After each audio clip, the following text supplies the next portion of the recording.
नमस्कार साहेब. आज लवकर नाही म्हणजे घरी सगळं ठीक आहे ना?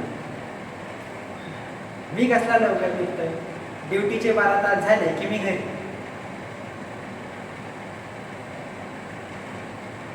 माझ्याशी बोलायचं साहेब. म्हणजे माझं काही चुकलंय का? काही चुकलं की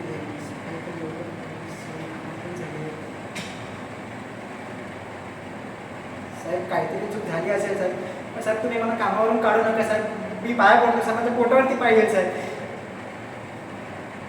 हां तुम्ही मला कामावरून काढून नाही टाकणार ना? हां हां मग विचार काय विचारायचं आहे ते विचार. माझ्या घरी मी, बायको, लहान मुलगी आणि आई वडील. आता कुटुंब म्हटलं तर जबाबदारी आहे. आणि एकदा का जबाबदारी अंगावरती आली की ती झटकून कसंच आहे. आता एवढूशा पगारात नाही मागत पण करावं लागतं सर. काय करू? साहेब एक विचारू. तुम्ही मला एवढं आपुलकीने विचारत आहात हेच खूप आहे. तर आमच्यासारख्या साध्या वॉचमॅनला कोण विचार? साहेब कधी कधी ना खूप पश्चाताप वाटतो. जर आपण की शिकलो असतो तर आज आपण एका मोठ्या कंपनीत मालक असतो. घरात अन्नाचा दाणा नाही त्यामुळे शिक्षणाचा राहिलेच.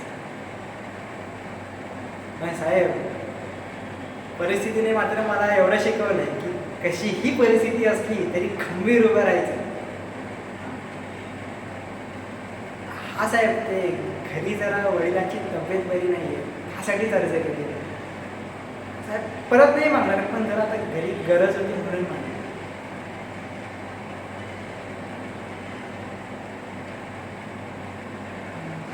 नाही साहेब एवढे नको आहे साहेब. मी मागितले तेवढेच ना साहेब.